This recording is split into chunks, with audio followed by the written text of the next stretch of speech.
100.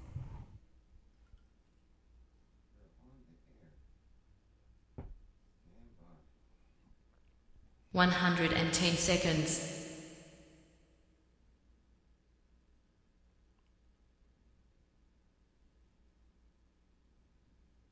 100 seconds.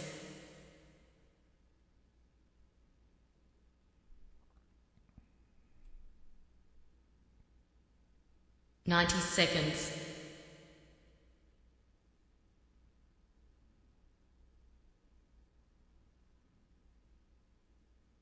80 seconds.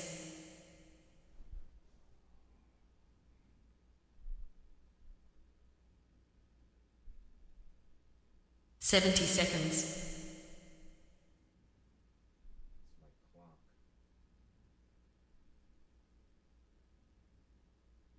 60 seconds.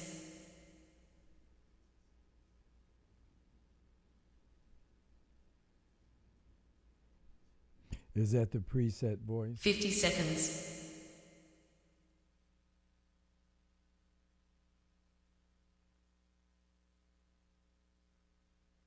40 seconds.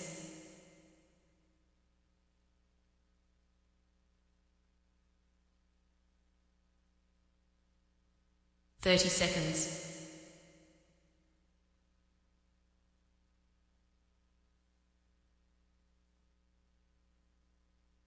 20 seconds.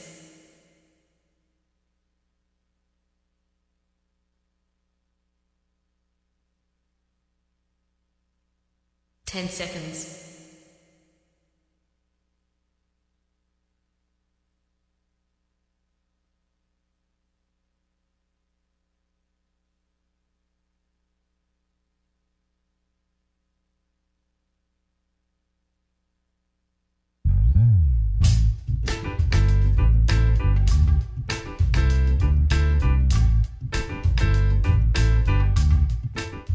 'My name's Jay McCauley. I'm Naisha McCauley, and you're watching AccessTV.org.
My friends, once again, it is indeed time to get our talk on. Want to talk with me, your host, Jay McCauley, along with the champions of talk. This morning's talk champion in the house, none other than Cleo Duke-Wright. Good morning, Miss Cleo. How are you doing? Good morning. I'm doing pretty well this morning. You doing good? Yeah, doing good. How's your week? Oh, like always, tough, but it was good. It was good. It ended up good yesterday. It was a wonderful day. I love the heat. So it was a good day. Yeah, it got up like 91. Seemed like it was 95. It was hot. Yes. My little man started I looked over at him and he started like fading out. I said, "Oh, Ryan, what's the matter?" I mean, he turned all red and his face got down. I said, "Oh my goodness, let me get you home." So I had to take him home. I thought he was going to pass out. We didn't do too much, but got him home, got some food into him and some drink into him, and he was better. All right. You know, Facebook is always changing stuff. They changed their interface. You know, like you log on to Facebook and there's certain things that have been there forever a certain way. So in the beginning of the program, one of the reasons why there's that 60-second countdown, 120-second countdown, is because I pushed the show out to social media during that time. And it's like 120 seconds exactly that I have. You know, then after that, I've run out of time. And what happens when you run out of time? I don't get to push the show out the way I would like. On social media, I mean, there's some of it that's automated, but the Facebook side, I send it out to several different groups. And there's a pattern to that. It's like playing a song. And they change stuff. And now it's totally new. So once you can go right down the list, boom, boom, boom, boom, boom. Now you hit it. Now you gotta wait. You gotta go and send it out. It looks like they don't want you doing mass sends. You have to do a send at a time. And if you have like 22 of them, so I have to see what has changed. And they don't announce the change. It's just there. One day it's just there. One day it's just there. So a lot of folk that I would normally send a show out to, I have to do after I get off the air. So you have to watch it on the main ones are automatic. But yeah. You know, social media is funny because if you don't share things with certain people, they take it personally. And such is the case. And when you tell them it's not personal, they say, yeah. Yeah. They never believe you when you tell them it's not personal. Right. And so, you know. And now that Facebook is mostly older people, it is without a doubt that older people are younger people who could get away with stuff. I found that out when I was 19 working at Pratt & Whitney. The guys that paint, they did things like paint the foreman's shoes while he was sitting at his desk. Now I'm 19 and everybody I'm working with is like, 35, 40, XGIs, all this kind of stuff. People with wing, they have wings, like 25-year wings on the top of your badge at Pratt to let you know how long the person's been there. And so, they tell me stories of things that they did, and remember the time when they painted so shoes. He was sitting at the desk where they painted shoes red, the front over the top of his shoes. Then he'd get up and he'd walk around the floor and red shoes. Now, if their children did that, their children would have got spankings when they got home. Painting the teacher's shoes. But when you're a grown up, you can get away with a whole lot. You can do that. And I say all that to say this, that, just like kids get upset when you don't do them right on social media, adults get the same way. And they just take stuff personally. I didn't know there was only mostly adults on Facebook. I'm not a Facebook person. Facebook is become a place where older, more mature people occupy what the kids are on the TikTok. The TikTok thing. TikTok. Yep. Wasteland for the mind. And what's that other? They do their own programs. My son is always listening to this. They have their own show. A lot of them on this social media. No. Oh, I forgot what they call I don't know. My kids are my 12 and 13 are on like Roblox and all kinds of other stuff. There's new things all the time. TikTok, Instagram, it's been coming older. It's aging out. When the parents are in the same space as the young people, that's not a cool look. So the young people, they're gone by the time whatever you think is new is old to them. Yeah, well, these programs I would not think that they would do with their parents. Mm-hmm. Their communication, their language is just, I have to leave. Because I said, these kids don't know what they're talking about. Oh. But Hey, maybe I don't know what I'm talking about because I was former generation, but oh my goodness. Well, It drives me crazy. In the background, you were listening to Jay Hoggard off the Raise Your Spirit Consciousness CD. And I had the esteemed pleasure of being in the studio with him when they did the video portion of that. And he is our special guest this morning. So we are very pleased to welcome to Studio 1A the incomparable Jay Hoggard. Thanks for joining us, sir. How you doing? Well, thank you, Stan. It's my honor to be here. I watch the show frequently, and it's a blessing. And to be on with Miss Cleo, I'm happy. There she is. She joins me every Friday. We have fun. We Miss try. Storyteller Cleo. Yes. She's great. She's a great storyteller. Great storyteller indeed. So tell us a little bit about yourself, Jay. Where do you want me to start? Well, we could start when you were like 3 years old and work our way to the no, just a little bit. Now, I met Jay at Wesleyan, and it was interesting. I don't know if I met you there or I actually met you I think you were maybe doing music, but to me, my first introduction of you was at Wesleyan when Mitzvah was doing a music through indigenous, the connection of the indigenous people and to music. You were there was this, and he wanted me to come and videotape, and that's when I think that's when I actually met because that's the first time I think I actually had a conversation with him. I may have taped him on occasion. We actually met with Nandi. We did a with Sister Nandi. We did the first time we did a performance at the Charter Oak Cultural Center. Oh, that's right. You guys were doing the music. Right. And I did the music for that. And it was music and dance. Yeah. And then the Mixer Sean one where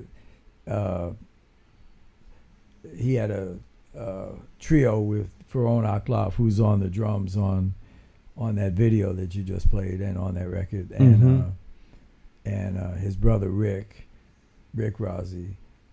Yeah. So, yes, we've been through enough stuff together, Brother Stan, that it's hard to remember that far back.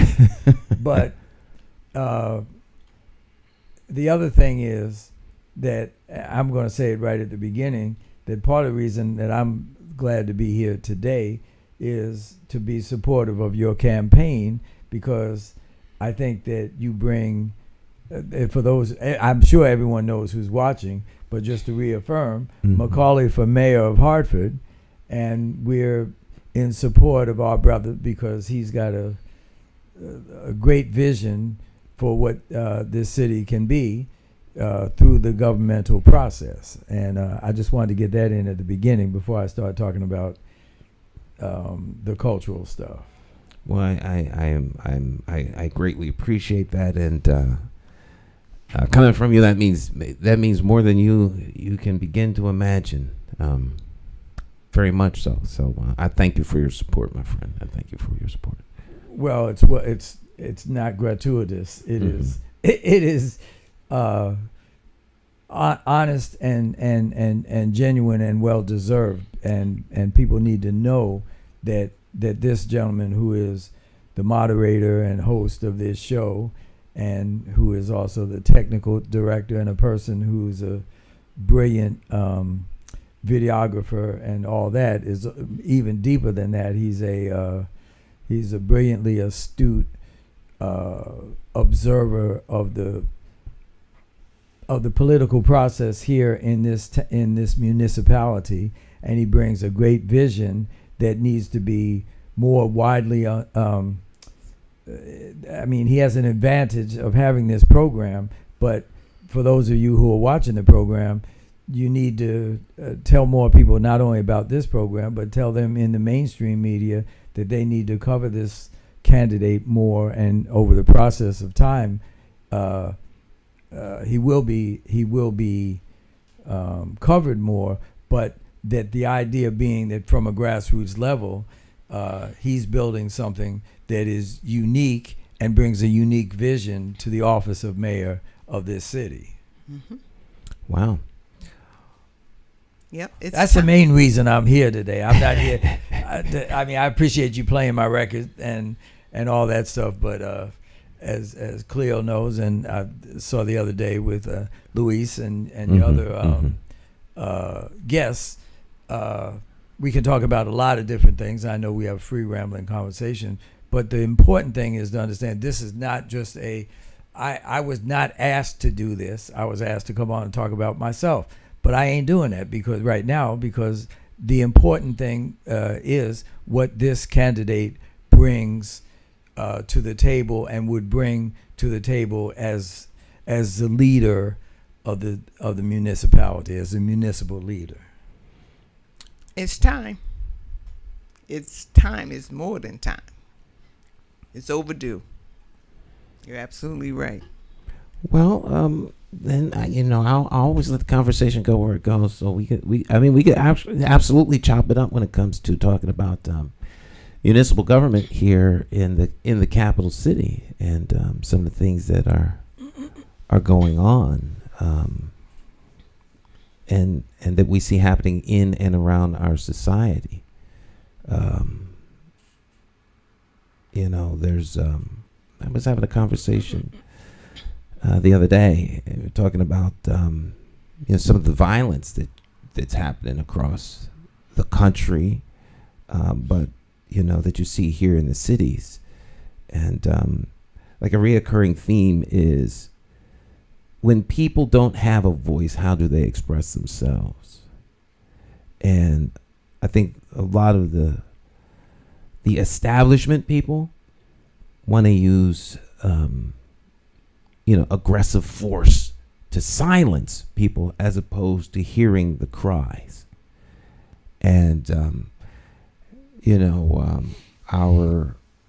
our leaders, our wannabe leaders, of which of course I would be considered a wannabe leader. So I think a lot of our wannabe leaders, Hartford, Connecticut. I think some of our wannabe leaders seek to maintain the establishment and status quo, and others want to empower the people. So if you had to think in terms of, what two forces matter most, and that tug of war that goes back and forth, maybe we could talk a little bit about that. Because as the race proceeds, and I've had conversations with people in like both camps. There's the camp that says that if you're not raising lots of money, you're not a viable candidate. So I guess the question is, what makes a candidate viable? Mm-hmm. Are you directed to? Yeah. Depends on who you're really talking to. Mm-hmm. What makes a what makes a candidate viable? In fact, those of you out there watching too, drop your answers to the question in the chat section. So yeah, what makes a candidate viable? integrity, caring about the people that he is going to be taking care of. And that's what a leader does. He takes care of the people. Whether you're what kind of leader, whatever kind of leader, you take care of the people to make you one and to make you whole, so you can work toward the betterment of all. That's the kind of not money, not third generation, blah, blah, blah, not any of that stuff. He's got to have honesty, he's got to have integrity, and he's got to have love for the city. And if he doesn't have those three things, then he shouldn't be mayor, he shouldn't be any kind of leader. And it is not about money. But if you can raise $1 million and pay people off to talk other people into voting for you, that's not a leader. And until the people understand that they are the power, we're not going to have a mayor as long as the money is shilled out and you listen to people and you get yours and nobody else gets theirs. And that's what I think about. That's why I think Hartford happens in Hartford. Get mine and bump everybody else. Nobody else cares. Mine, my family, third generation, blah, blah, blah. Third generation, what the heck is that anyway? You know, his daddy was this, his granddaddy was that, and he's scheduled to be this. And you could sit down in your chair and just watch the magic. No, that's not the way it's supposed to be. So that's what I think. Mm-hmm. Well, we're not that that I disagree, but I do want to say that money is a big factor, though, in the sense of money as the capital that is distributed, that makes how it's distributed in a municipality, and what are the priorities in terms of directing resources in a particular direction. And so there's a direct relationship between those who can raise large amounts of campaign money and what you were saying of those who are in positions to donate large amounts of campaign money because they are expecting to receive large returns for that with the candidate. That's the nature of, unfortunately, that's how things operate. And I heard yesterday when Luis was talking about government and defining and making a suggestion to you of defining what government is and how what the purpose of government is, and the purpose of municipal government. You have national, you have state, and you have local, and that particularly the people of our communities, meaning the African diasporic community, which is not to say that that's the only community of importance or the only community that would be in your purview as a candidate, because it's really about all of the citizens, the citizenry of this municipality. But in particular, you and I were talking the other day, and in the breakdown of residents of the city of Hartford, you have, what is it, about 75-80% is African diasporic and Caribbean, and African diasporic meaning Caribbean and African American, as well as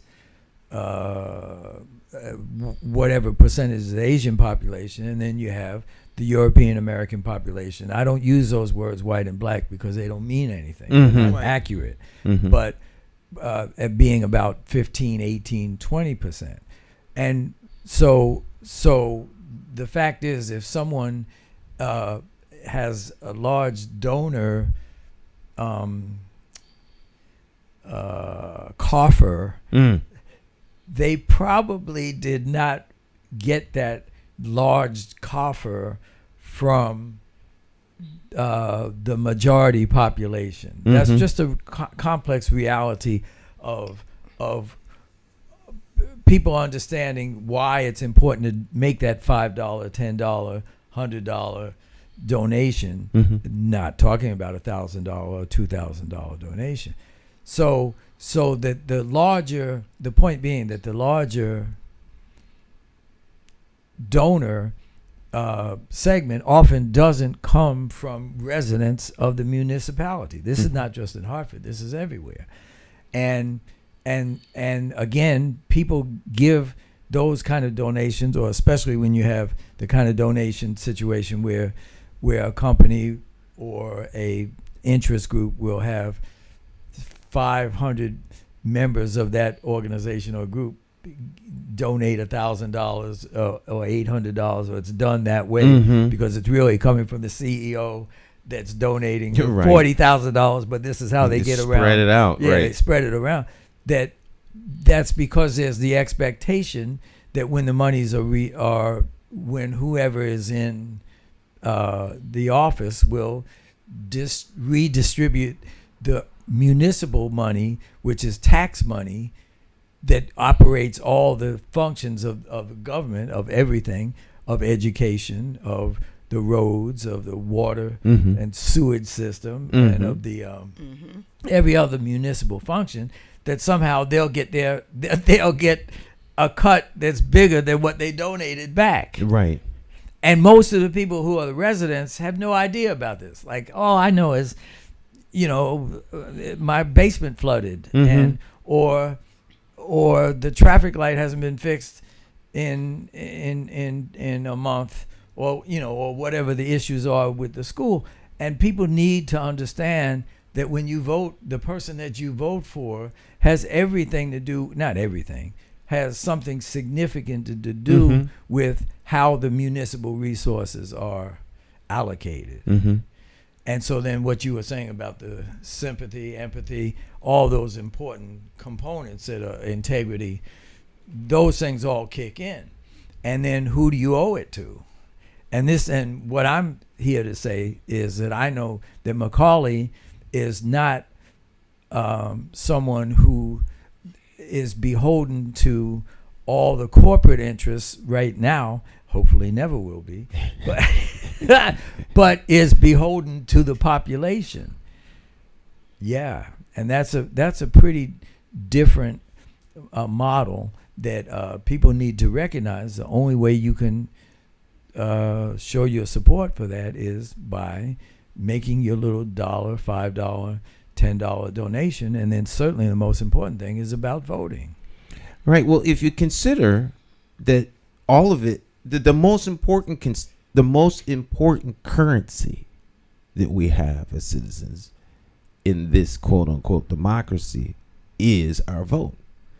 So all of the money that they raise is twofold. One is to get the message out about the fact that they want you to vote, and the other one is buying access to the one that's being voted for. And so, if the people, particularly in a poor city like Hartford, because Hartford's between the fourth and the eighth, depending upon what data points you're looking at, somewhere between the fourth poorest and the eighth poorest city of its size in the United States. So if you have a poor population who's kind of in survival mode, making money donations isn't part of their view of things, and so they're marginalized.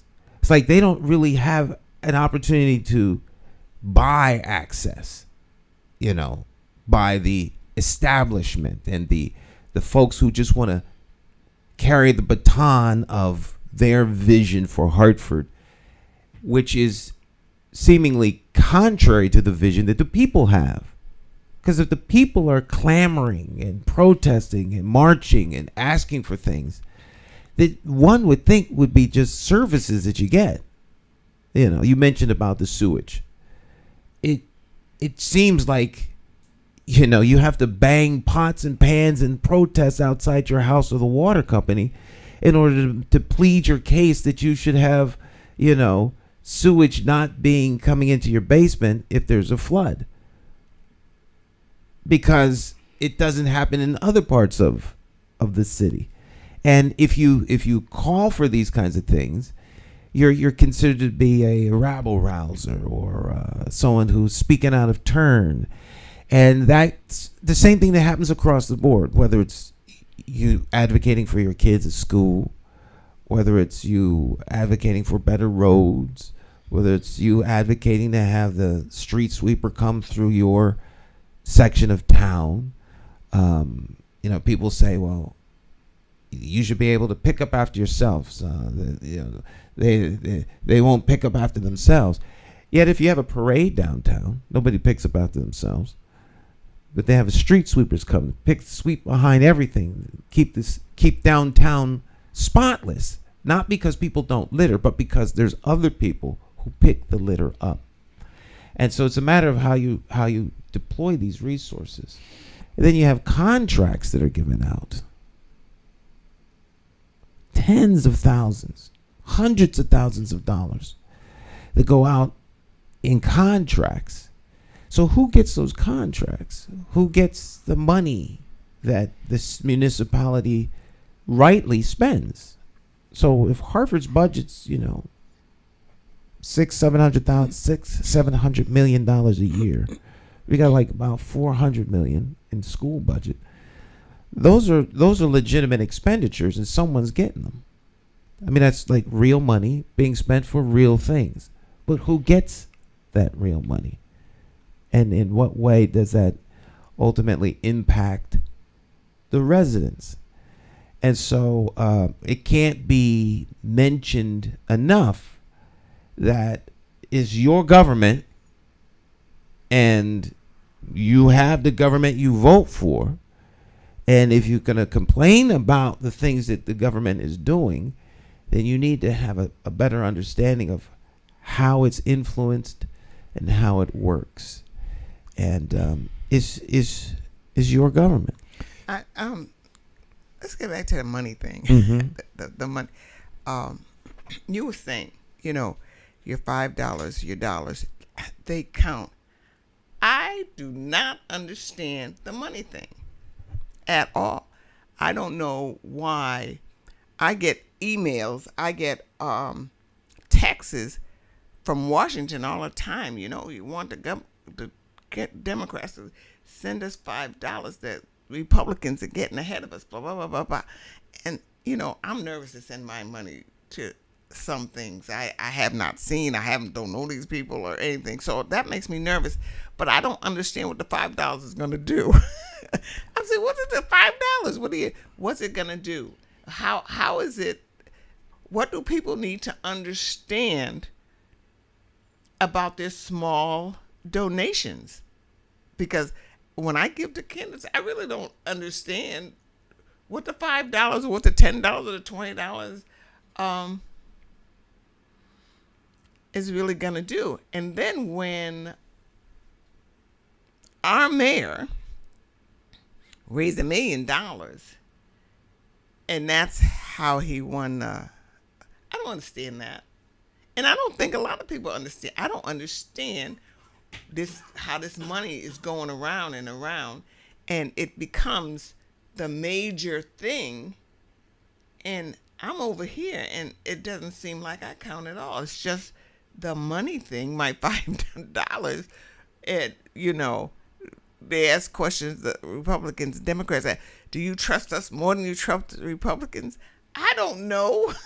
I mean, sometimes you do horrible things and sometimes they do horrible things, and sometimes you do good things. And sometimes something so what are the people supposed to think? How do they put this in a ball so they can understand what you just were talking about before? How does it because it does not compute to me. Well, I don't know. That's the brilliant observation, because a brilliant question, because what does the $5 do, or what does the $1 do? It shows participation, and it shows participation and support for a particular candidate. So at that point, specifically not the global Democrats and Republicans or right and left or any of that, and specifically in the McCauley for mayor campaign. And for everyone who's listening and those who are not listening, the $1 or the $5 is not about that amount of money. It's about the individual support participant, because we still, in theory, the democracy is based on the electoral system that we're under is still based on one person, one vote. And so in the process of the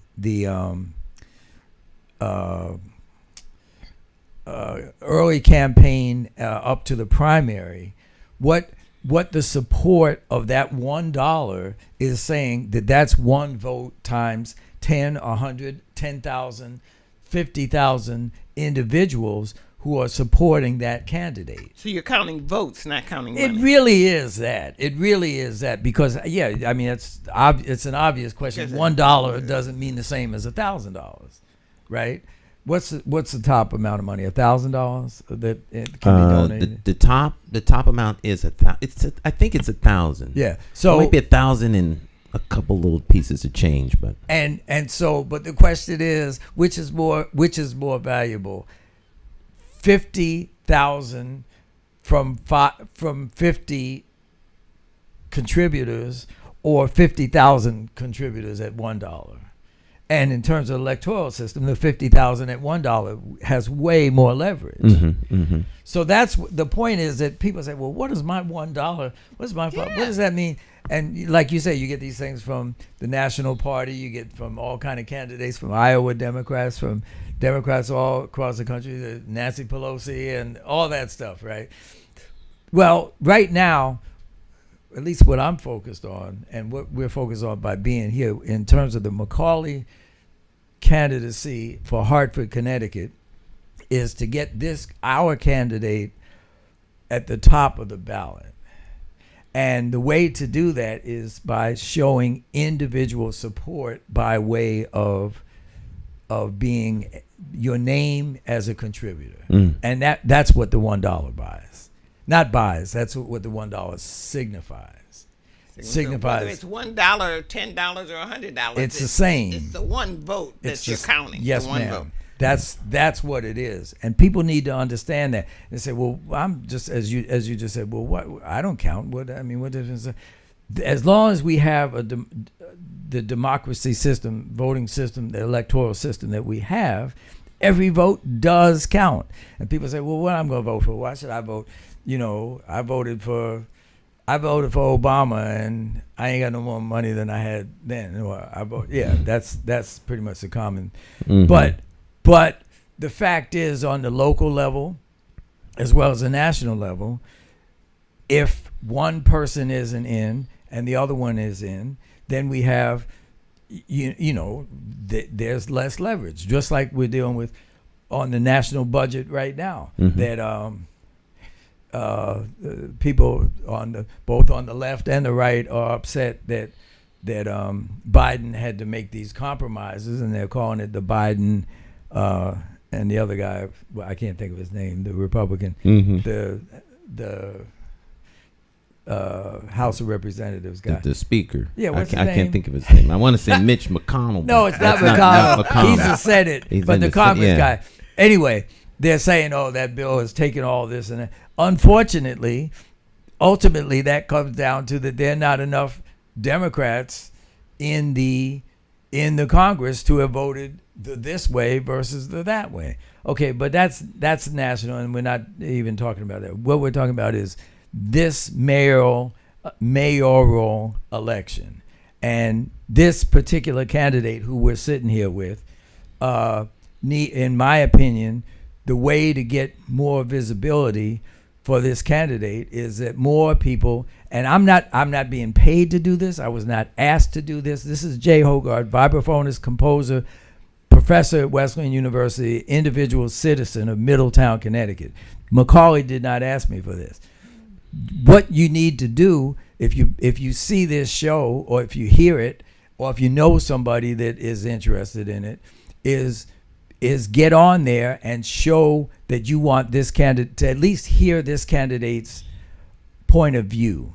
And so in answer to your question of those that raise, if the criteria is just how you raise the $50,000, the $1 million, whatever it is, the problem is, what percentage of the citizens of Hartford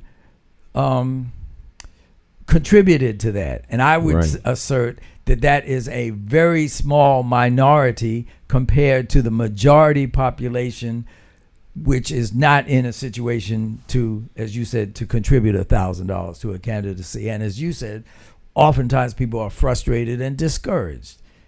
But what I'm saying is, don't be discouraged. Be encouraged. All you got to do is click the button and donate. And donate $1 and put your name on there, because your name on that roll makes a huge difference in terms of showing numbers of support for a particular way of thinking. Yeah. See, people want you to think that you don't matter, when it's quite the contrary. You matter most. When one person goes downtown and says something, you have their ear. You go up to the state legislature, one person say something, you have their ear. And trust me, folks, I've observed this time and time again. The individual constituent has as loud a voice as a organized group of people, because that constituent is at the top of the food chain. A lot of times organized groups can't vote someplace. Sometimes they were paid to be there. They got off of buses. They've been incentivized. Lunches are set out there for them. But the person that walks in is just a constituent that took the time out of their day, that goes and takes a day off from work to come up there. When you speak up at the state legislature, you have a voice. When you show up at your Board of Education meetings, they listen to you. When you show up at City Hall for City Council meetings, they listen to you.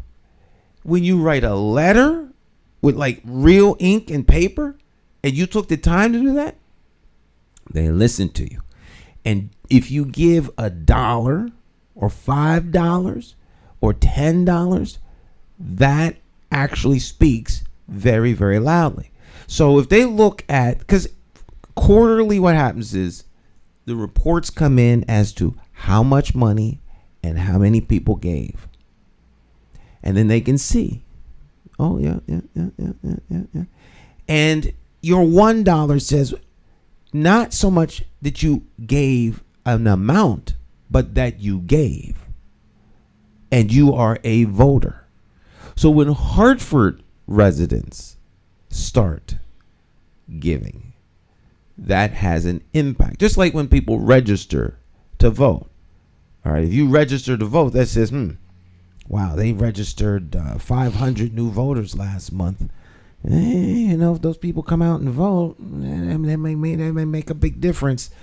So registering to vote and giving to support, obviously, the McCauley for Mayor campaign, says a lot. So you have to give as an expression of your support. And that's where the giving is important. It's not so much that you like, what can they do with $1?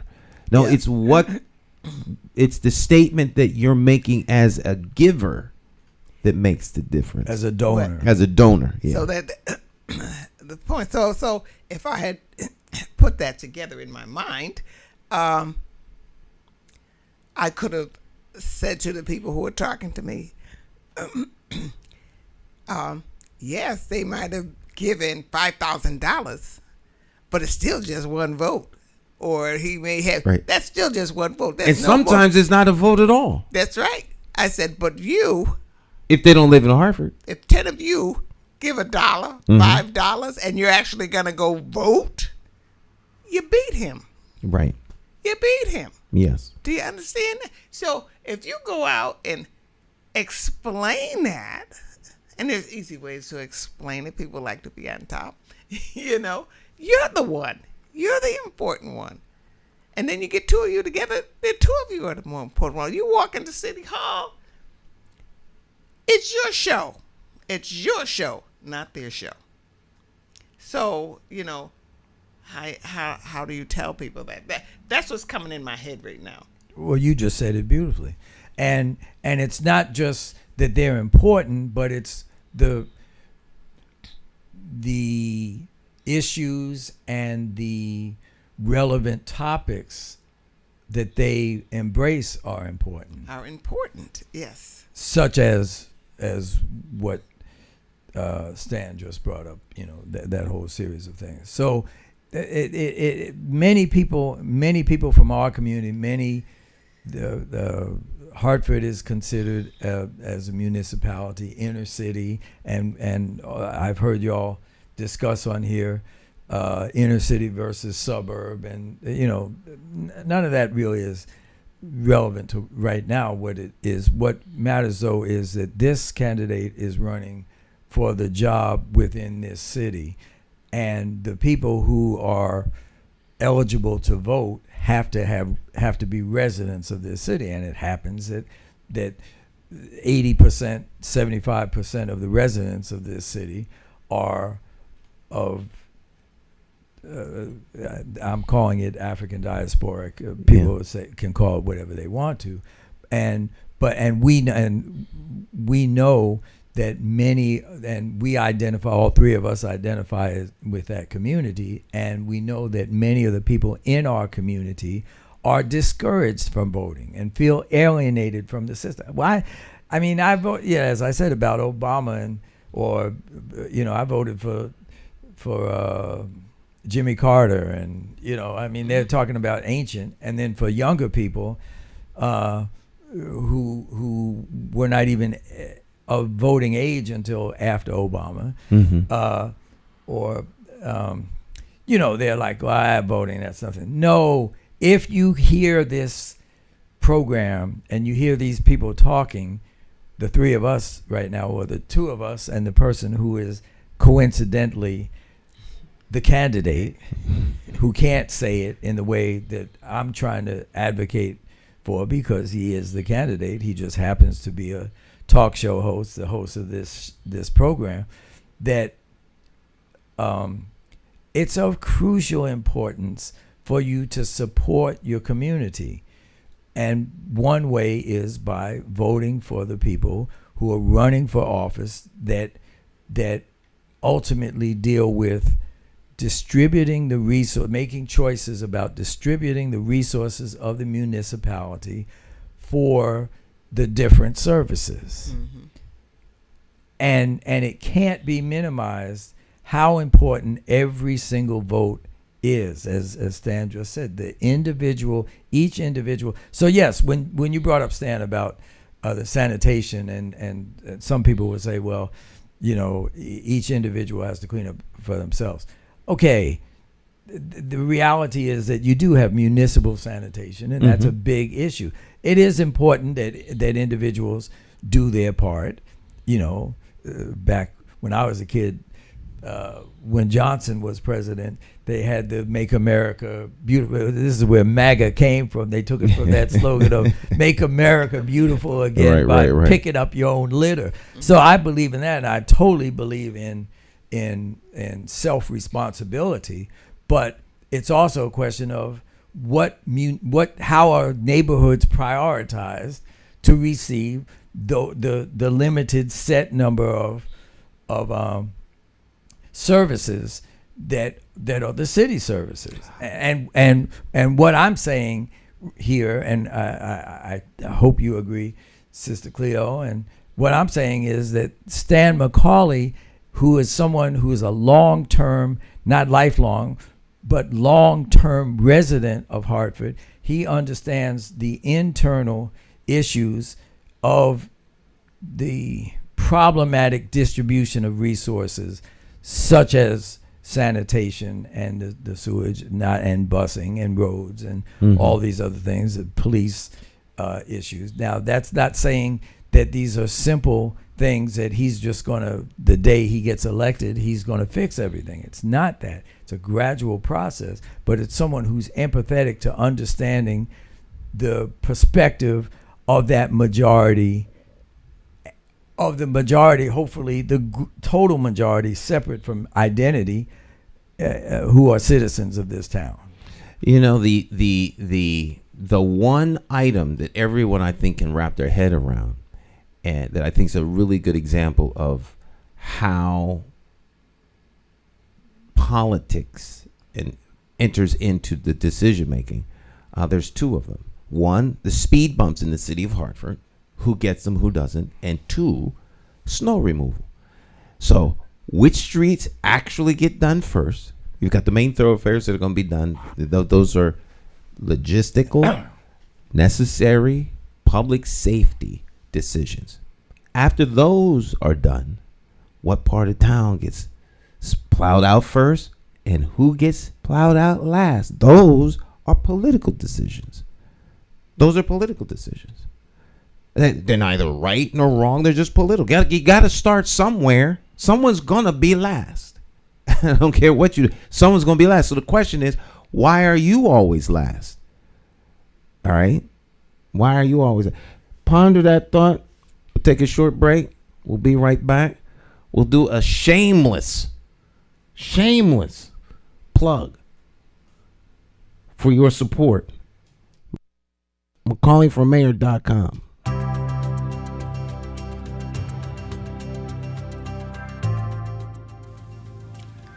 You know something? Hartford's strength is the people. They're independent thinkers and love their city. So how did Hartford fall into the hands of rogue policymakers? Well, to start, this rogue group spent nearly $1 million putting themselves on the inside and leaving you out in the cold. What if I told you that $5 can be the difference between a Hartford with hope and vision or a Hartford that is in perpetual decline, increasing crime, and an educational system going nowhere fast? Your $5 contribution to our team is a statement that you are investing in Hartford's future. Your $5 contribution to McCauley for Mayor will make you a member of the team, and together we will explore the possibilities. More than that, you will be demonstrating that Hartford's people are ready to make a stand with Stan. Our goal is to get the support of 5,000 people who live, work, and play in Hartford. I'm asking you to make a bold statement by contributing $5 right now, today.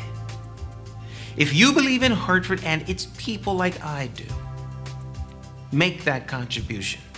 And together we will show Connecticut that the people of Hartford care enough to do our part. We are ready to pick up the ball and run. The people of Hartford are back in the game, and we're in it to win. My name is Jay McCauley, and I approve this message.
I can sit and listen to this. I do.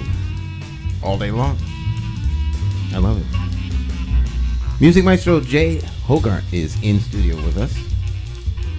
And this is Both Feet on the Ground. This is off of his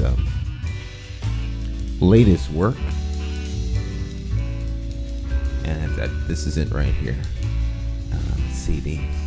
And music professor. And all around great guy. Jay Hoggard in studio. This is at Van Gelder Recording Studio in Inglewood Cliffs.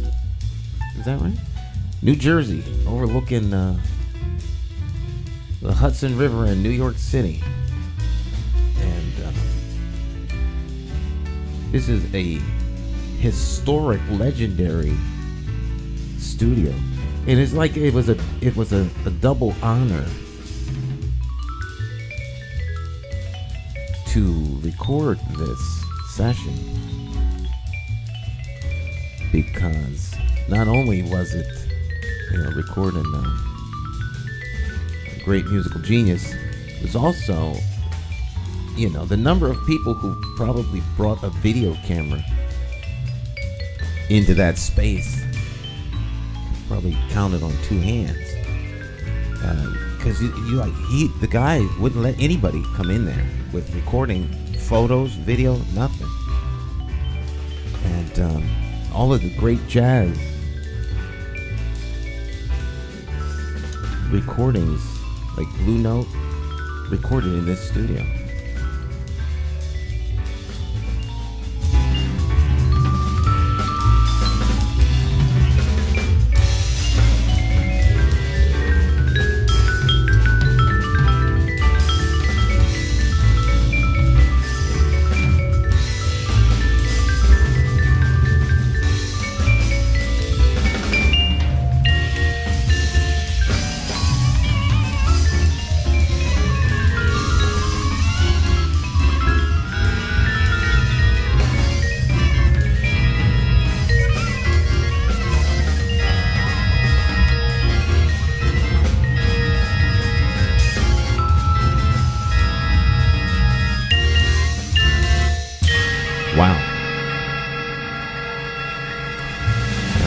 Stick and Sang. We'll be right back with a little bit more of Jay Hoggard. Morning Talk.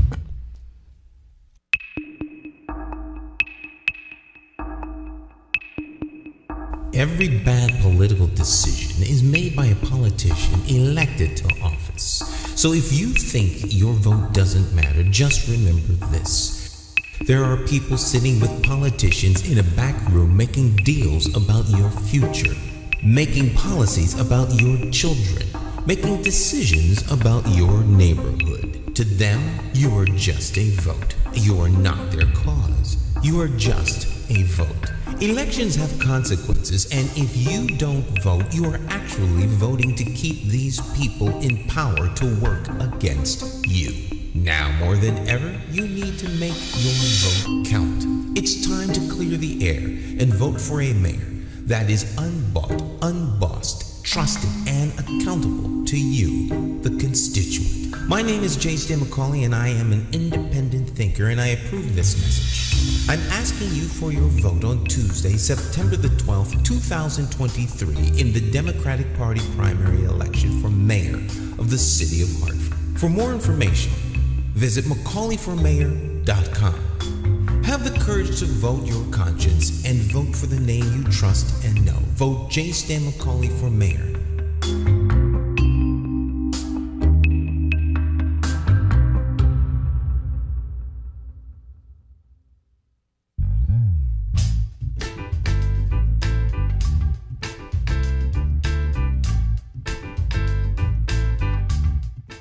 Hi, My name's Jay Stan McCauley. I'm Naisha McCauley, and you're watching AccessTV.org. Okay, and welcome back. Morning Talk. In studio with Cleo Duke-Wright and the incomparable Jay Hoggard. So, Professor Hoggard. How long have you been at Wesleyan? I can't count that far, but the last count was 32 years. Wow. 32 years. That's a long time. Yeah, I went to Wesleyan as an undergrad and graduated in 1976, and then I lived in New York from I taught high school in New Haven from 76 to 77, and then from 77 to 89 I lived in New York, and then I was doing my master's and was teaching, and then fully started teaching at Wesleyan in 91. So, and I've been fortunate and blessed to be able to continue my music career while teaching. How many albums do you have? Well, this record, which is called Raise Your Spirit Consciousness, is my it's the 24th CD that I recorded, and this is the 8th one that I recorded on my own label, JHVM Recordings, and you can find out if you're interested if you go to my website, which is www.jayhoggard.com. All that stuff is in there about the previous records and kind of my music history, my music work history. When I'm not campaigning for Jay McCauley. Put that in there. Right. In his spare time, he's a professor. That's great. So what goes into putting together a project like this? Well, I'm think of myself as I play the vibraphone, and a lot of people, this video that we made that I appreciated work. I was just, when you were showing it, I was thinking about how the whole editing process that we went through, and I had mentioned that, and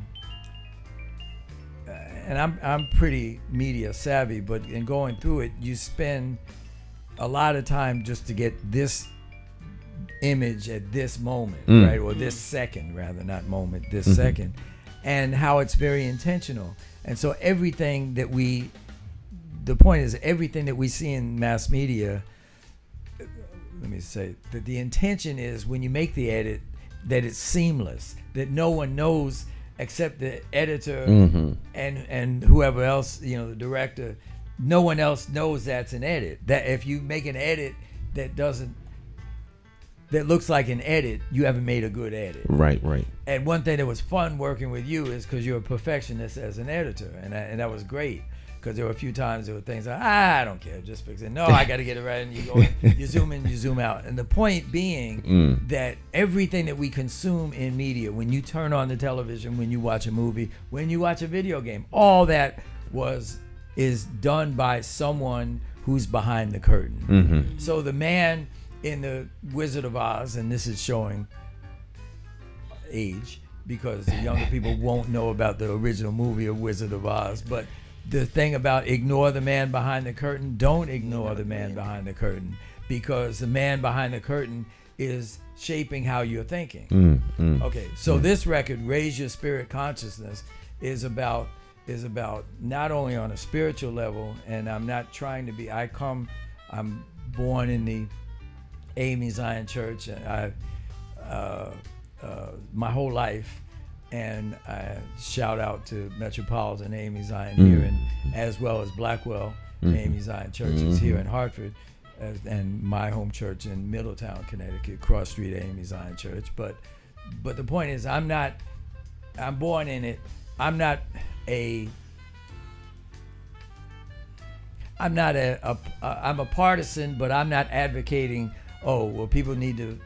everybody needs to go out and join Metropolitan AME Zion Church or Cross Street AME Zion Church. I'm not saying that at all.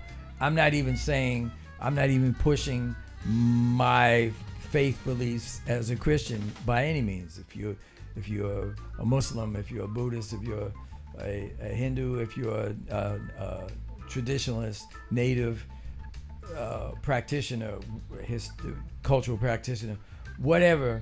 What I'm talking about is your spirit consciousness of the consciousness of your spirit, as opposed to your more mundane reality that most of us function on most of the time. And the spirit consciousness is when someone gets behind you, when you're driving and someone hot dogs you in your car and you're going 50 miles, 70 miles an hour, whatever speed, and they're going 90 and they're just going to push you, not to get sucked into the anger of road rage. This, Cleo, this is largely a male thing, but females get in this too, where, okay, I'm so mad, I'm gonna stop the car and, and blah, blah, blah, blah, blah, blah. Or the consciousness of, I'm speaking to young people here, of no matter why you're mad at whoever you're mad at, who, took your $5 or $100 of your weed money, or took your money in whatever kind of transaction, or whose boyfriend, girlfriend, this and that and other, that picking up a weapon and pointing it at someone and pulling the trigger, that's not going to make it better. That's going to make it worse. It's going to make your life and their life worse.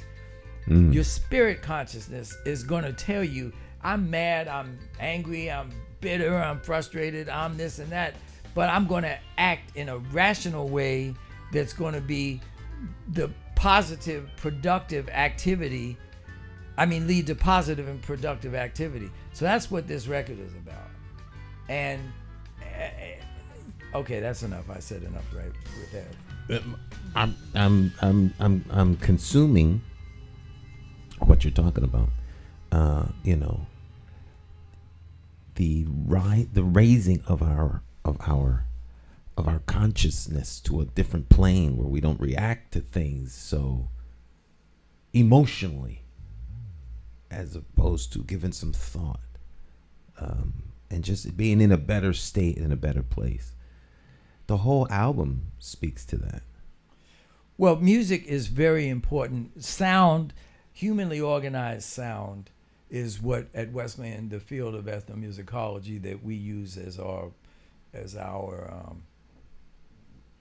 point of reference. But Hartford is a town with great history of music, and from all the schools and from university level to kindergarten, and then the many people that have come here and brought important concepts of sound, one of whom my mentor and hero, the great Jackie McLean, who he and his wife founded the Artist Collective.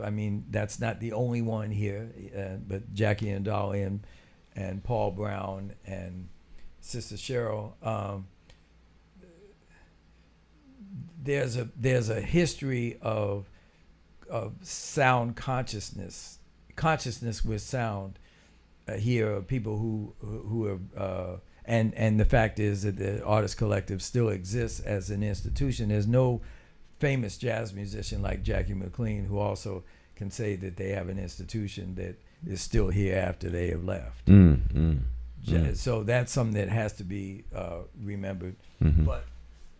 But the point is that the music our music called jazz has a great line and lineage, and the whole music of what we call African American music, the sacred and the secular, and the sacred has is one very clear way of focusing on the power of music to uplift. When you're in church or in any kind of situation where you hear some kind of music that's geared, that was specifically, the lyrics are about, or not only just the lyrics, but the music is intended to uplift, you feel that consciously and unconsciously.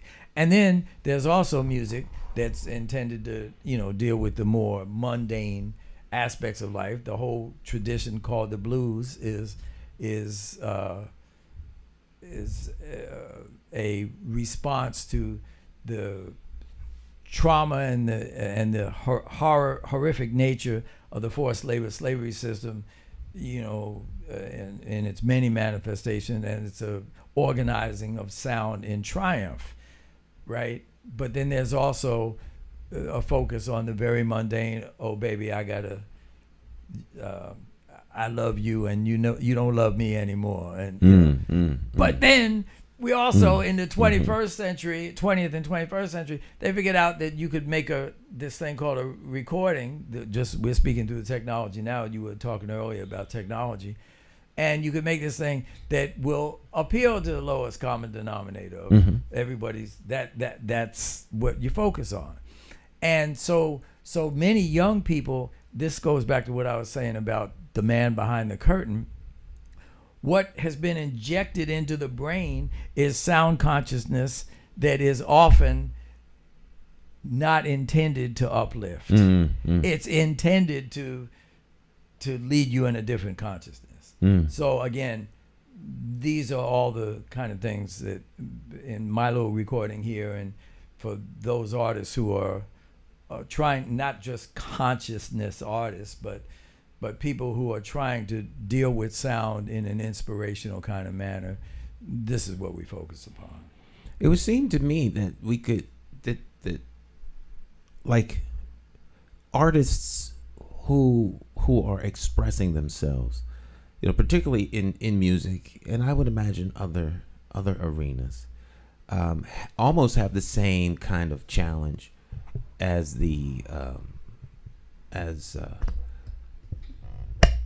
what do you call as like the political challenges, where it's like you against the establishment, or the established, the I'm trying to find the right way to put it. There's the lowest common denominator, where they don't want you to rise, or they won't always want you to be like those that seek to subjugate so that they can exploit, relative to those who are trying to uplift and empower. And it seems to me that, like, jazz, which is my favorite music, jazz, and other music, even some elements of hip hop that are trying to uplift, those voices are always the ones that don't find those platforms where the masses are targeted through. Mass media is throwing this at you and throwing that at you. Before we came on the air earlier, we were talking about The Matrix, one of my favorite movies of all time. But the violence, the gratuitous violence of it, and in one way, how it aims to, hold you down in all that the Matrix tries to do in terms of, other ways of thinking. It's still like the very base thing you're dealing with is conflict, violence, and resolving your conflict through violence. And that is constantly reinforced in everything. How do you break through those kind of roadblocks, or the glass ceiling, or the hurdles that are in the road, as you move your music forward, and the challenges that are out there? Well, these are the things that are constantly, every artist has to deal with some variation of that all the time. How do you coexist in the marketplace and how do you get in the marketplace versus whatever your particular vision is? Mm-hmm. And so one has to be committed to their vision. The problem is if you think you are committed to a particular vision, but then you get beaten down in the marketplace enough, then people try to adjust, to the market, to the parameters of the marketplace, which is a whole kind of a never-ending swimming against the current, and it's a lot. It takes a lot to commit to. So I can only speak for myself that very early on, before I made my my first record, excuse me, Days Like These well, actually, my first record was Solo Vibraphone in 1978, and then 79 was Days Like These, which was on a major label. I was, at 24, I was, the new kid on the block, the new next thing on the block, and they wanted to market me in a manner like that, and I kind of resisted that because I was like, no, I don't really want to get famous until I'm older, so I know what I'm doing. And they were like, are you crazy? This guy's crazy because, we're offering you, all you got to do is you do this and you can get that. And I was like, no, I don't really want all that. I ain't looking for all that. Mm-hmm. I'd rather, and I thought when I was an old guy, like in my 40s, that I'd be able to handle old that. Guy like in your 40s. Oh yeah, there we go. Right. Old. I wish I could go back 20 years and be just almost 40. Right. Now at 68, as the beginning of the last third of life and the beginning of the elder stage, even though I still think I think like I'm 18, but as Cleo and I were laughing before, I don't feel like I'm 18 when I get out of bed, though. That the point is that I was fortunate that the sum total of who I was gave me kind of that point of view and has helped me kind of not get frustrated, embittered, this and that. That I don't have the platform of wider visibility, but I also understand that it's not that's not really the most important thing. The most important thing is how to be able to have clarity when you have the opportunities, such as in a situation on morning talk on Access TV. Certain kind of topics can be discussed. That a lot of authors would come to me when I had the bookstore, and they said working with these publishing houses and presented their books the way they did not want them to present their books. They didn't like anything that they did. A lot of them just turned to self-publishing because what they wanted them to do, and it was against them. And you really can't fight yourself forever because yourself is going to win at some point. Yourself is going to win. So when they're telling you things and in your head that is not what you want to do, in your head, but you say, hey, those are the smart people. They know what they're doing. I don't know what I'm doing. I should follow them. Try following them. Self is always correct. That person you thought, I tell people this all the time. That person you thought you were when you were 7 and 8 years old, that's the person you are. that person is still there. That person was not wrong. You were not wrong. The world is not right. You know more about you than the world does. And those thoughts that come through your head, you need to follow. I'm saying that because I didn't for a long time. And I came right back to who I was. And it was the same person I was all the time. And the direction that some people pointed me to, because I thought they were the smart people, was not the way for me. So that's what I'm hearing in you, is that you knew that that's not something inside you said, no, that's not exactly what I want. I don't know what I want. I don't know how to get to where I want to be, but that's not it. It sounds like you listened to yourself somewhat and followed who you were. A lot of us still don't follow who we are until a long time. And the spiritual thing you were talking about, the music. And I found that same thing in storytelling. That when you're telling a story, you go in there.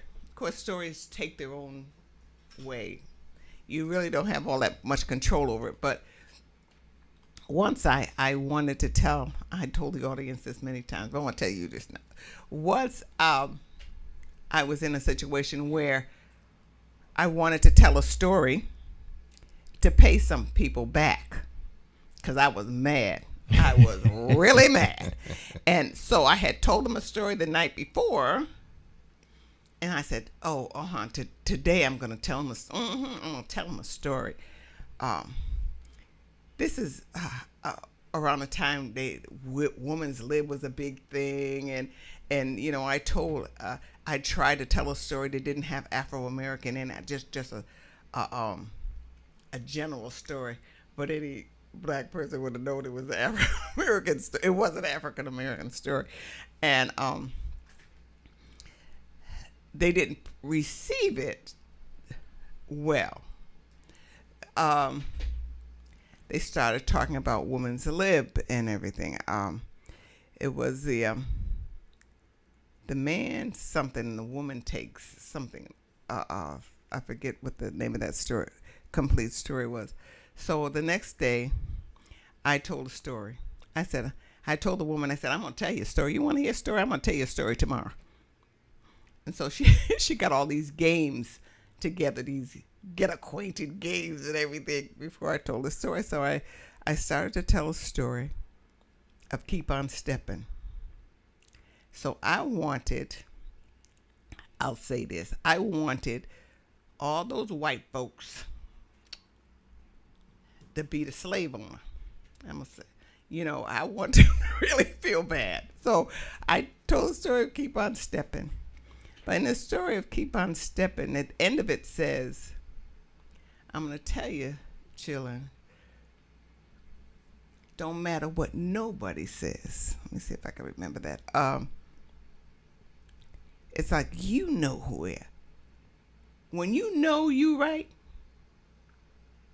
it don't matter what nobody says. You just keep on stepping. You know, that was kind of the end of the story, and he was going off with his backpack, and he had gotten his freedom, and the owner on the porch said, "Dave, the children loves you, I loves you, and well Missy likes you, you know," and he kept saying, "Yeah, sir." Kept walking, didn't turn back, kept walking. "Dave, the children loves you, I loves you, and Missy, she likes you.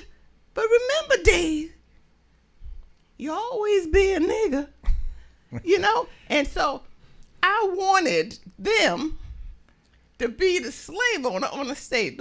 Well, and I was so emotional with it. When I turned around, all these people were crying. So I said to myself, Lord, get me out of here, because I'm tired. I didn't have enough. So when they started talking about what they felt, they said,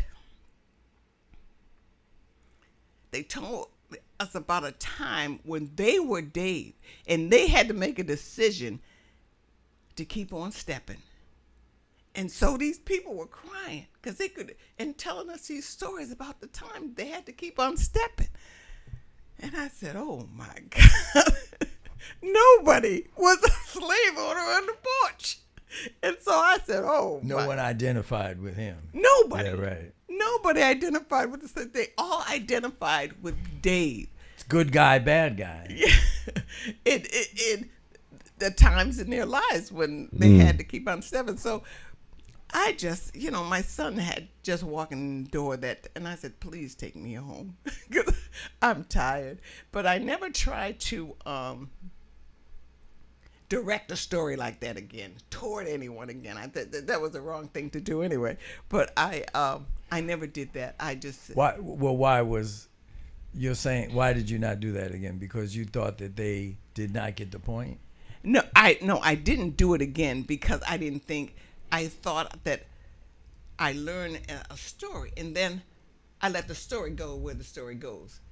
I don't put anything on the audience, whatever it is. I don't put it. I just tell my story. You was like weaponizing the story. Yeah. Oh, I see. But yeah. But did you achieve the desired affect? I achieved. Well, I I don't know. I didn't think of it after that because I was so exhausted. Oh. After the storytelling, I was very exhausted. But they got a feeling. But no, because I wanted them to feel bad. You Right. Did I wanted them to feel do you bad. think they felt bad? Now you say they were all crying. Pardon? You say they were crying. They were crying, yes. Mm-hmm.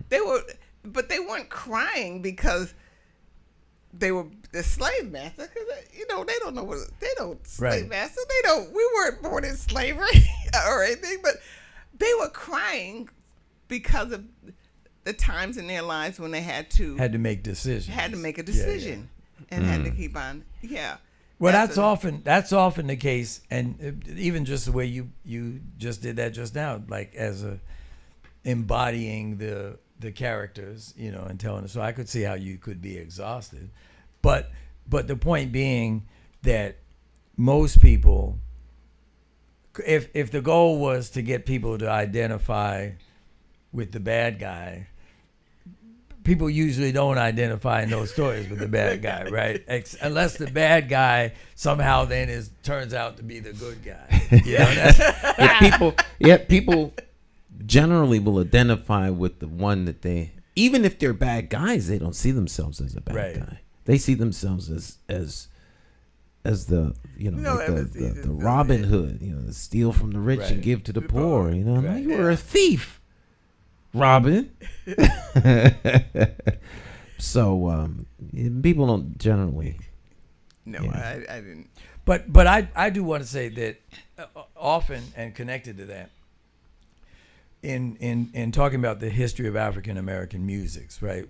And the other day, Stan, y'all were talking about education, and I think Luis brought up about that there's inadequate representation of historic facts and historic perspective on the atrocities of the forced slavery system. He didn't say it in that way, but I'm saying that in terms of both the indigenous people, the native peoples,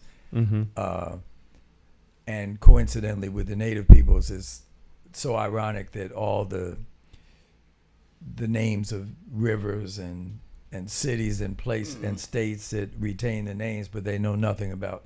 But there's no connection to the people who were originally there, who kind of literally blazed the trails for those places. But what I was going to say is, in teaching for many years about the history of African American music, you can't get around that without embracing the horrors and the atrocities of the forced slavery system. And I'll have to say that from my experience and in relationship to what you just said, that story, not everybody wants to embrace that. People like, and I'm not just talking about non-African Americans, I'm talking about African Americans too. They don't want to, why? Because it is too painful. And there are all these defenses that shut down, that switch the topic and switch to other things. And the reason, and this goes back to then what we're talking about of in this city, just to mention about again about the electoral process. Why do, and I think Stan, you all brought up that someone said that they didn't understand why more African Americans didn't vote. Right? Oh yeah. That was you're talking about the with Luis said that Christopher Murphy. Yeah, Chris Murphy, our had senator, asked him that. Yeah, and the fact is that just like the distribution of resources, why is there an unequal distribution of resources of people of the African diasporic community? Why do they not feel as entrenched and connected to the electoral system, to the political system, to the governmental system, to the educational system? all these things are related to the history of the last 500 years, which really most people don't want to deal with. I opened a bookstore because of that.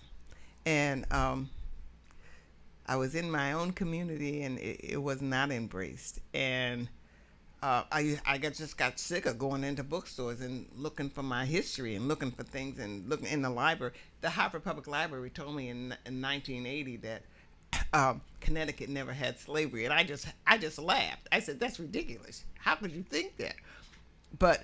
And I had to go find out that information myself. But that was, back then. But very few people came to my store to look up their history, and the ones that came, I mean, they were there every day,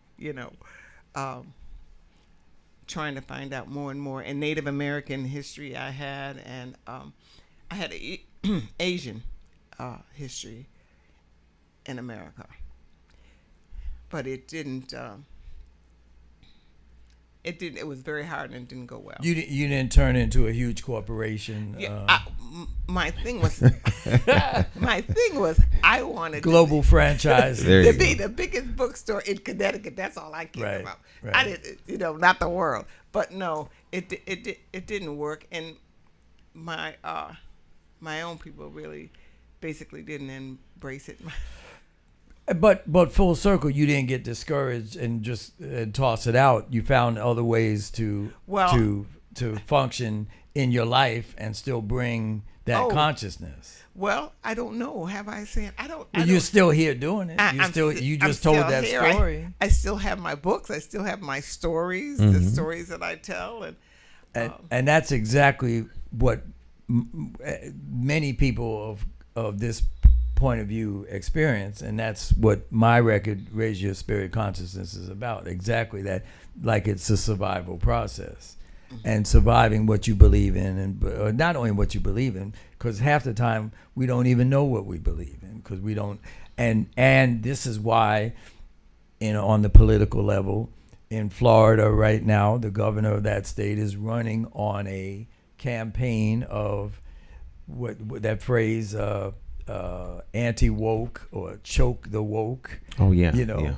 And he said the other day that if he's elected, he will eliminate leftist thinking permanently, and the idea of this word CRT, meaning critical race theory, why this is some dangerous thing. Well, for me, CRT means colonial racial terrorism, right?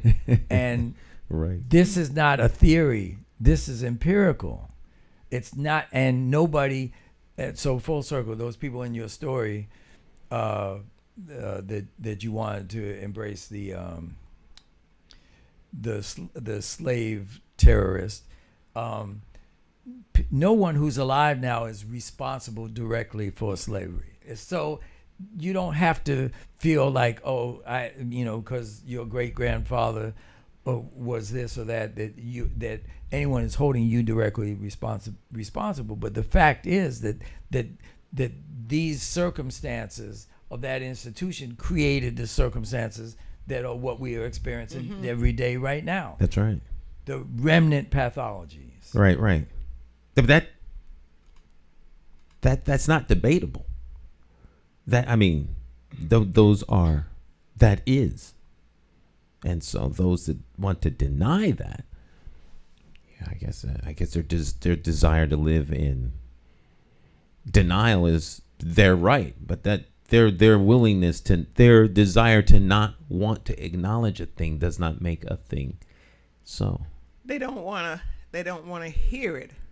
I was once asked to speak in Black History Month, and a professor from UConn was before me, and she painted this flowery picture. I was getting more and more angry at her. Maybe I shouldn't have. This flowery picture of the slave period, and I'm saying, why is she doing that? Why is she doing that? Maybe if I had more experience, I would have done that too, but I did not do that. I gave a story of the history of Hartford as I knew it growing up, and a history of Southern slavery, and I put them together, and I said different but the same. You know, and the man got furious with me, and he said, "We're not talking about your experience. We're talking about African American." He got so angry at me on the side, and so I finished doing my program there, and after I finished, silence. There was deafening silence, and when I was leaving, people would come up to me one at a time as I'm going to the door saying, "I had that experience. I remember that. Whites and blacks. I remember such and such. I remember blah, blah, blah, blah. This happened or that happened." As I'm going to the door, but I'm sitting there talking to them, and the question and answer, they didn't say a thing. They just sat there. So full circle with that in 2023, then why do we have certain communities that are 100% African diasporic in Hartford, some that as a gentrified process or long term are 100% non-African diasporic, and then we have communities that are called suburban communities right now that are outside of the municipal area that are 100% or 80%, 85%, whatever the percentages are, whatever way you want to line them up. And that was the other thing I wanted to say, that this record and my Raise Your Spirit Consciousness and Harlem Hieroglyphs, which was my previous record, are both about the process of the migration from south to north, and then the remigration north back to south, which many people have done who can do it, but then others cannot. And so the point is that on this issue of who is a viable candidate because the amount of money that they raise is directly related then to, well, which population is the core targeted population or appeal of a particular candidate, and then maybe why one candidate should have a broader appeal if they only had the opportunity to be heard. To be heard. I want to tell you that I want to respond to that story, but I'm going to do it like this because I don't want to, And many things have changed. We're in 2023, where a whole lot of things that previously existed. Okay, and it's like, why y'all still complaining about that? Why are you talking about that? Ain't nothing to do with slavery. This is, But the remnant is everywhere, mostly in resources, and so then the other part, the self-help or the self-responsibility, is to take on the burden of supporting the political process, supporting candidates who resonate with you, not just because of the way they look, not because of their melanin, but because what they're talking about is it resonates with your point of view. And then that lines up in certain kind of ways. But we're at a point where no one identity is defined by the way someone looks. We're way past that. We are past that. But then it's about, okay, what is the substance in there, and how can I support that substance? And I'm going back to shamelessly, as I said, if you're interested in my music, you can look it up in my thing, but that on the computer, what's that thing called, the website. But I'm here to say that J. Stan McCauley, as a candidate for mayor of Hartford, Connecticut, brings very important perspective to the table. He should be evaluated in the 3 months of, this is June 2nd. What's the primary date is September 3rd? September the 12th. September 12th. So we're exactly 3 months and 10 days away in the process of looking at the various candidates who are running. You're not going to see McCauley on the nightly news, the nightly local news, as much as you see some of the other candidates. But look at McCauley's 6-point program, and he's having various events. Give him the attention that he deserves, and then get out and support him. Absolutely. Absolutely, 110%. Where can I buy the records? You can go to www.jayhoggard.com. Jayhoggard.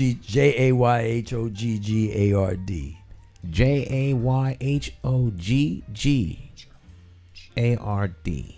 Hoggard. All right. This is the back of the cover, front, and absolutely check it out. All right. And you can find him, as he mentioned, online. If you go to the website, you can watch all of the videos that we did are on his website as well. It's been an honor having you here, sir. Hopefully we bring you back some more. Great conversation. Well, my pleasure. And as I said, I want to make it clear, everything that I said on the political front is coming. I'm solely responsible for the content. I was not. My arm was not twisted by nobody. All right, Miss Cleo. Yes, I'm trying to break my cookie here. She's trying to break her cookie. Yeah. We have these big ginger cookies here. Yeah. So why'd you say Miss Cleo? I was giving you an opportunity to shout out as we go off the air here tonight. Oh, shout out for Stan McCauley for mayor. Well, I'll take the shout out. I've been shouting that, and I've been becoming. I told you last week, more politically vocal, and you know I'm not.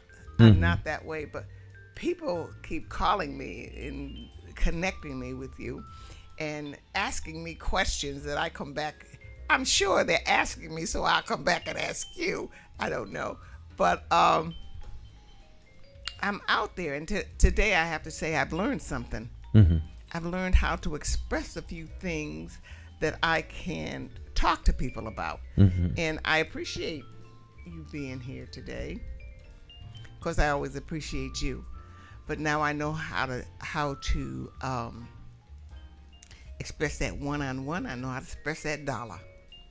There you go. And I know I know what to say. So thank you very much. And I'll see everybody next week as usual. All right, my friends. We'll go out with a little more Jay Hoggard. You all have a blessed rest of your day. Have a great weekend. Tell somebody about the program. And visit the website, McCauleyformayor.com. And if you have any questions, you can always give me a call. My number's very public, 860-944-9797. It's on the side of our mobile campaign office. You can't miss it. It's in a neighborhood near you. All right. You all have a great rest of your day. Bye-bye. Thanks, Jay. Bye-bye.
Hey, Hartford, Connecticut, I'm talking to you. We gotta get out and vote. Vote for Stan McCauley. It's our time. We gotta rise up and take it back. Vote for Stan McCauley. Vote for Stan. You gotta vote for Stan McCauley. Vote for Stan. Vote for Stan. Oh yeah. It's more to politics than just what your social covers. And it ain't somewhere written down in bold letters. Don't just take my word for it, do your research. Think of your future, look at your bigger picture. Shooting tie, clean up, unity for the righteous. Plotting on action, hands on access. With a light source vision, door to door knocking. Guerrilla style marketing, brainstorm as a collective. Real neighborhood suggestions. Only we know what it is where we living. To make real life decisions. Move on facts, make it manifest back. You gotta vote for Stan McCauley. Vote for Stan. Vote for Stan. Vote for Stan. Oh yeah. Look at your city. Stop. Take a look around. Is opportunity flow into your house? Are you working? Wait, can you save some money? And is your neighborhood safe? Or is it a homicide every night?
My name is Marlon E. Styler Sr. Many of you may know me as the two-time welterweight champion of the world. I'm here to tell you that Democrat J. Stan McCauley, as our next mayor, will fight for you until the last bell. Help me throw a knockout punch. Go out and vote for Stan the man. My name is Jay McCauley, and I approve this message.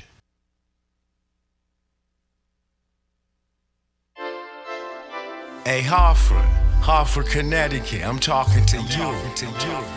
We gotta get out and vote. Vote for Stan McCauley. It's our time. We gotta rise up and take it back. Vote for Stan McCauley. Vote for Stan. You gotta vote for Stan McCauley. Vote for Stan. Vote for Stan. Oh yeah. It's more to politics than just what what your social covers. And it ain't somewhere written down in bold letters. Don't just take my word for it, do your research. Think of your future, look at your bigger picture. Shooting tie, clean up, unity for the righteous. Plotting on action, hands on access. With a light source vision, door to door knocking. Guerrilla style marketing, brainstorm as a collective. Real neighborhood suggestions. Only we know what it is where we living. To make real life decisions. Move on facts, make it manifest back. You gotta vote for Stan McCauley. Vote for Stan. Vote for Stan. Vote for Stan. Oh yeah. Look at your city. Stop. Take a look around. Is opportunity flow into your house? Are you working? Wait, can you save some money?